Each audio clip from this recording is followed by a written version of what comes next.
ബിജെപിയുടെ ആദ്യ പ്രതികരണം വരികയാണ്. ബിജെപി പറയുന്നത് പീപ്പിൾ, ജനങ്ങൾ മോദിക്ക് വോട്ട് ചെയ്തു എന്ന ആദ്യ പ്രതികരണം വരികയാണ്. ഡൽഹിയിൽ നിന്ന് മോദിയുടെ മുഖം ഉയർത്തിപ്പിടിച്ചുകൊണ്ട്, മോദിയുടെ നേതൃത്വം ഉയർത്തിപ്പിടിച്ചുകൊണ്ട് ഡൽഹി തെരഞ്ഞെടുപ്പിനെ നേരിട്ടപ്പോൾ ബിജെപി ആദ്യ ഫലസൂചനകൾ പുറത്തുവന്ന് 50 തൊട്ട് നിൽക്കുമ്പോൾ ആത്മവിശ്വാസത്തോടെ പറയുന്നു ജനങ്ങൾ വോട്ട് ചെയ്തത് നരേന്ദ്രമോദിക്കാണ് എന്ന്. അത്ര ആശ്വാസകരമല്ല. നേരത്തെ ഈ പ്രധാനപ്പെട്ട നേതാക്കളുടെ കാര്യം പറഞ്ഞല്ലോ. ആം ആദ്മി പാർട്ടിയുടെ പ്രധാനപ്പെട്ട നേതാക്കൾ പിന്നിൽ നിൽക്കുമ്പോൾ ലീഡ് ചെയ്യുന്ന സീറ്റുകളിലും അത്ര സേഫായ സ്ഥിതിയല്ല. ഇപ്പോൾ ഉദാഹരണത്തിന് രജീന്ദർ നഗറിൽ അവിടെ ആം ആദ്മി പാർട്ടിയുടെ ദർഗേഷ് പഥക് ലീഡ് ചെയ്യുന്നത് 676 വോട്ടുകൾക്ക് മാത്രമാണ്. 1000-ൽ താഴെ വോട്ടിന്റെ ലീഡേ അവിടെയുള്ളൂ. അവിടെ ഇപ്പോൾ 2 റൗണ്ട് പിന്നിട്ടിട്ടേ ഉള്ളൂ വോട്ടെണ്ണൽ. 13 റൗണ്ടുള്ള മണ്ഡലമാണ് രജീന്ദർ നഗർ. അവിടെ 2 റൗണ്ടിലാണ് ആം ആദ്മി പാർട്ടിയുടെ ലീഡ് വരുന്നത്. പക്ഷേ അത് 1000-ൽ താഴെയാണ്. 676 വോട്ടിന്റെ ലീഡേ ഉള്ളൂ. അപ്പോൾ ഇനിയും മാറിമറിച്ചിലുകൾക്ക് സാധ്യതയുണ്ട്. അത്രത്തോളം വലിയൊരു തകർച്ചയിലേക്ക്, ഡ്രാസ്റ്റിക് ഡിസാസ്റ്റർ എന്നൊക്കെ പറയാൻ കഴിയുന്ന തരത്തിലേക്ക് പോകുമോ ആം ആദ്മി പാർട്ടി?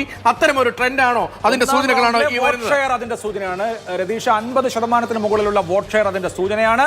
ഇപ്പോഴുള്ള നമ്പറിൽ നിന്നും 60-ലേക്ക് ബിജെപി എത്താൻ 53-54% വോട്ട് വിഹിതം ബിജെപി വാങ്ങുകയാണെങ്കിൽ അതിനർത്ഥം അവർ ഒരു 62 സീറ്റെങ്കിലും നേടുമെന്നുള്ളതാണ്. അതായത് ആം ആദ്മി പാർട്ടി കഴിഞ്ഞ 2 തെരഞ്ഞെടുപ്പിൽ 2015-ലും 2020-ലും സാധ്യമാക്കിയത് ഇപ്പോൾ ബിജെപി സാധ്യമാക്കുന്നു. ഒരു വമ്പിച്ച വിജയത്തിലേക്ക്, തലസ്ഥാനത്ത് ഒരു വൻ വിജയത്തിലേക്ക് ബിജെപി നീങ്ങിക്കൊണ്ടിരിക്കുകയാണ്. 48-21 എന്നുള്ളതാണ് നിലവിലത്തെ കണക്ക്. 48 സീറ്റുകളിൽ ബിജെപി ലീഡ് എടുത്ത് നിൽക്കുന്നു. 21 സീറ്റുകളിലാണ് നിലവിൽ ആം ആദ്മി പാർട്ടി ഉള്ളത്. ഒരിക്കലും ആം ആദ്മി പാർട്ടി ക്യാമ്പ് പ്രതീക്ഷിക്കാത്ത, ശരിയാണ്, എക്സിറ്റ് പോളുകളൊക്കെ ബിജെപിക്ക് 40-45 സീറ്റുകളൊക്കെ പ്രവചിക്കുന്ന സമയത്തും ആം ആദ്മി പാർട്ടിക്ക് വലിയ ആത്മവിശ്വാസം ഉണ്ടായിരുന്നു. ഇപ്പോൾ ലോക്സഭാ തെരഞ്ഞെടുപ്പിൽ സമാനമായ വലിയ പ്രഡിക്ഷനുകൾ ഉണ്ടായിരുന്നു. അതിനപ്പുറത്തേക്ക് ഉള്ള ഫലമാണ് ഉണ്ടായത്.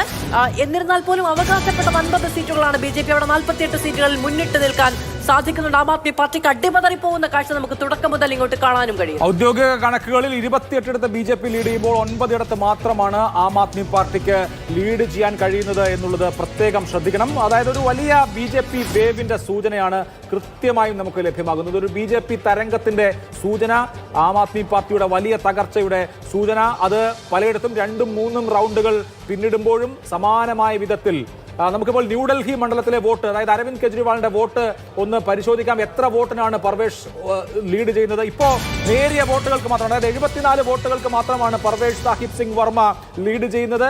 അവിടെ 2ാം സ്ഥാനത്ത് അരവിന്ദ് കെജ്രിവാൾ ഉള്ളപ്പോൾ 3ാം സ്ഥാനത്ത് സന്ദീപ് ദീക്ഷിത് വളരെ പിറകിലാണ്. ഒന്നാം റൗണ്ടിലെ വോട്ട് കണക്കുകൾ ഞാൻ വായിക്കാം. പർവേഷ് സാഹിബ് സിംഗ് വർമ്മയ്ക്ക് 2272 വോട്ട്, അരവിന്ദ് കെജ്രിവാളിന് 2198 വോട്ട്, സന്ദീപ് ദീക്ഷിതിന് 404 വോട്ട്. അതായത് നിലവിൽ 74 വോട്ടുകൾക്കാണ് നിലവിൽ അരവിന്ദ് കെജ്രിവാൾ പിറകിൽ നിൽക്കുന്നത്. അതായത് 13 റൗണ്ടുകളിലെ 1ാമത്തെ റൗണ്ടിൽ 74 വോട്ടിനാണ് പർവേഷ് ലീഡ് ചെയ്യുന്നത്. വേണമെങ്കിൽ അടുത്ത റൗണ്ടുകളിൽ ഇനിയും 12 റൗണ്ട് ബാക്കിയുണ്ട്. അരവിന്ദ് കെജ്രിവാളിന് തിരികെ കയറാവുന്നതേ ഉള്ളൂ. ഒരുപക്ഷേ അരവിന്ദ് കെജ്രിവാളിന് തിരികെ വരാനുള്ള സാഹചര്യമുണ്ട് എന്ന് വേണമെങ്കിൽ ഇപ്പോൾ പറയാം. പക്ഷേ ട്രെൻഡ് ആദ്യം മുതൽ അനുകൂലമല്ല അരവിന്ദ് കെജ്രിവാളിന് എന്നതാണ്.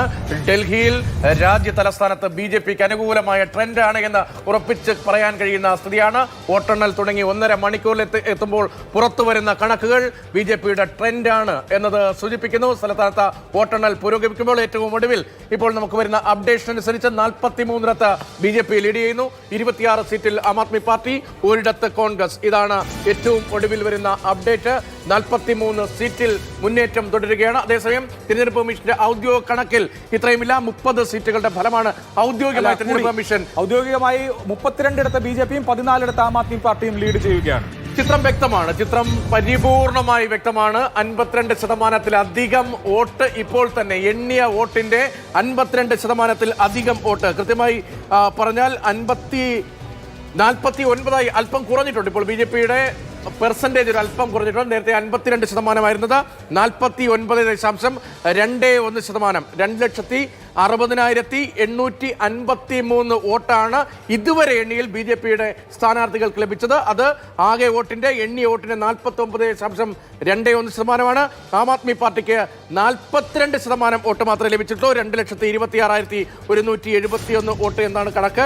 കോൺഗ്രസിന് 5.97% വോട്ട് മാത്രമാണ് ഉള്ളത്. 26 എന്നുള്ളതാണ് ഇപ്പോഴത്തെ കണക്ക്. അതായത് BJP 50%, അതായത് നേരത്തെ പറഞ്ഞ രതീഷ് പറഞ്ഞ 52% വോട്ട് ഷെയർ ആണെങ്കിൽ BJP ഒരു 60-ലേക്ക് പോകാം. അതേസമയം ഈ 48-ലേക്ക് തളയ്ക്കാൻ കഴിഞ്ഞാൽ നമ്മൾ ഇപ്പോൾ കാണുന്ന ഒരു ഫിഗറിലേക്ക് ഒരു അന്തിമ കണക്കും പോയേക്കാം.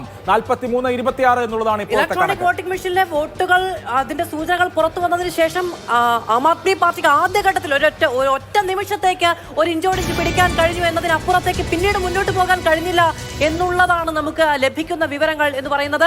അത് ആം ആദ്മി പാർട്ടിക്ക് ചിന്തിക്കാൻ കഴിയുന്നതിനും അപ്പുറത്തേക്കുള്ള ഒരു ലീഡ് നില തന്നെയാണ് നിലവിൽ BJP നേടി മുന്നോട്ട് പോകുന്നത് എന്നുള്ളതാണ്. BJPയുടെ മുഖ്യമന്ത്രി സ്ഥാനാർത്ഥി അടക്കം അരവിന്ദ് കെജ്രിവാളിനെ ബഹുദൂരം പിന്നിലാക്കിക്കൊണ്ട് മുന്നോട്ട് പോകുന്നു എന്ന കാഴ്ച കൂടി കാണാൻ കഴിയുന്നുണ്ട്.